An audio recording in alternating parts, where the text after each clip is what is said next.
The moment I stepped into this home, I felt something wasn't right. Then things started to move. Join me as we investigate a house with one of the most active poltergeists ever recorded. This is an ongoing investigation from a previous episode. Now, for those of you who didn't see the last video, let me catch you up.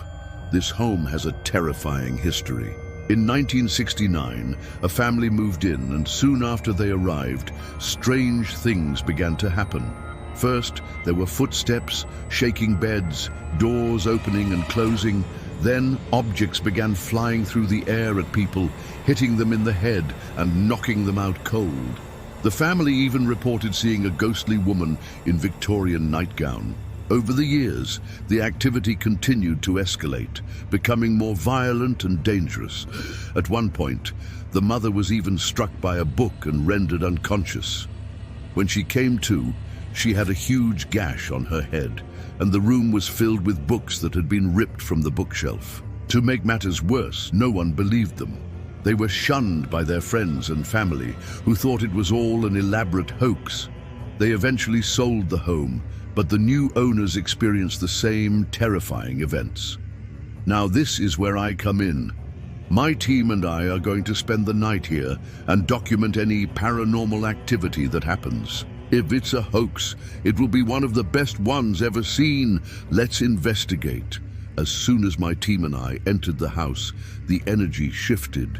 It felt heavy and oppressive, like a thick fog had descended upon us. The temperature dropped several degrees, sending shivers down our spines. As we cautiously explored the rooms, every creak of the floorboards and every whisper of the wind set off alarms in our heads.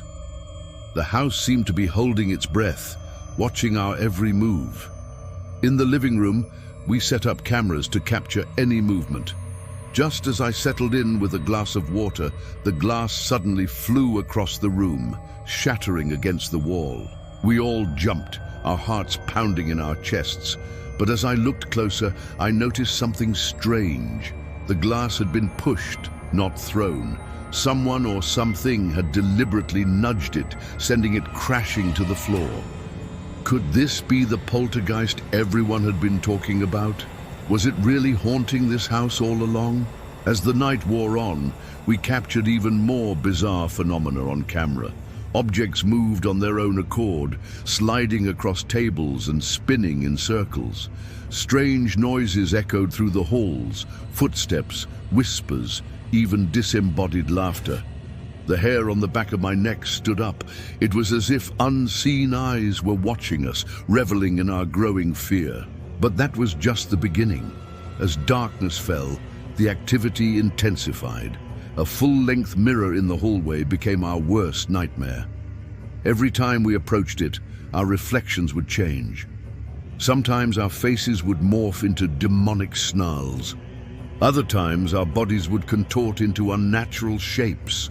It was as if the mirror was showing us glimpses of another world, a world where reality was fluid and nothing was safe.